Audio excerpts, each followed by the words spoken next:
you look at Tiger's scores over the week, 75, 70, 71s. The last 2 rounds have been under par. And good news here. I mean, the last couple of days he's fallen apart in the back 9, but held it together nicely here.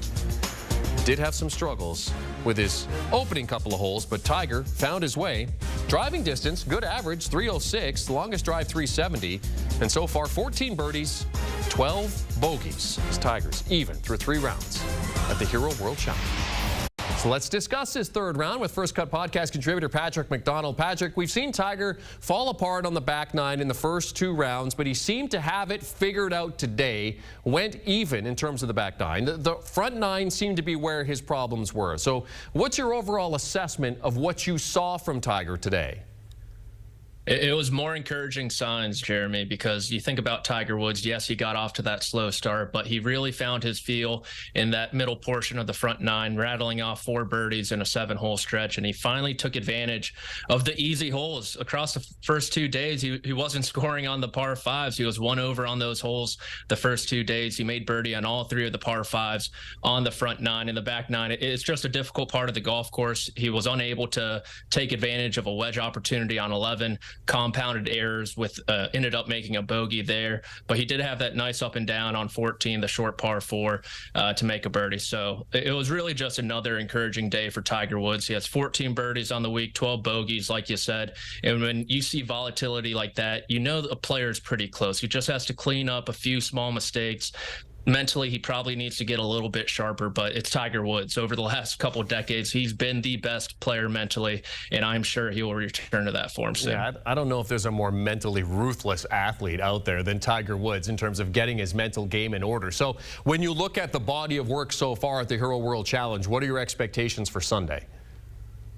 I would expect something in the high 60s, to tell you the truth. I mean, he has been close. He's kind of fallen off a little there on the backside, like you mentioned, and he still has room to improve. The par 5 15th in particular, Max Homa said it yesterday, you pretty much have to fall asleep to not make a birdie on that hole. Well, through 3 rounds, Tiger Woods is 3 over on that hole, so he has clearly fallen asleep on it, and he just has a lot of room to improve. Like I said, the par 5 scoring has just been okay. He's made a ton of birdies, but those have come with mistakes as well.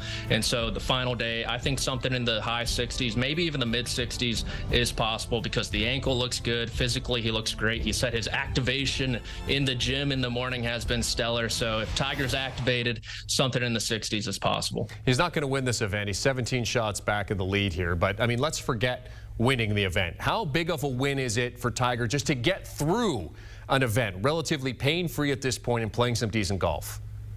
It's huge. I mean, you look at the last 2 days, he shot 70, 71 back-to-back under par rounds. He hasn't done that since the 2020 Masters. That's 3 years ago. So I think people will want to kind of compare him to the 2022, 2023 version of Tiger Woods, but he's pain-free. He's walking, smooth. The gait looks good. His recovery habits are a lot better. He's able to lift in the gym in the morning, kind of practice more out there in the practice area before his rounds more often than not. And that's huge for Tiger Woods, whose feel is coming back to his hands slowly but surely. And that is a great sign for 2024 and, his chances at major championships in the big tournaments. Yeah, let's talk about that next just briefly. When we've seen the calendar, what the expectations are in terms of where he could play, what level of optimism does it give you from what you've seen this weekend in terms of Tiger's play and how much we're going to see him the season ahead?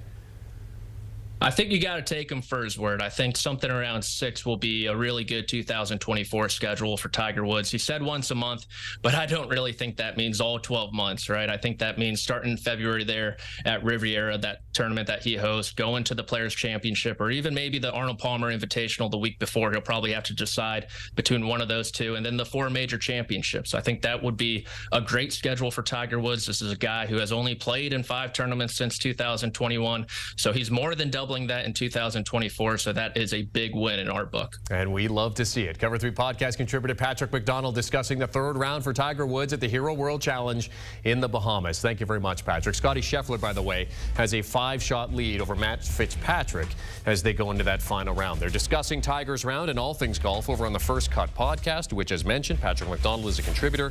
Kyle Porter, Rick Gaiman, Mark Immelman, also part of that. You can download and follow wherever you get your podcasts.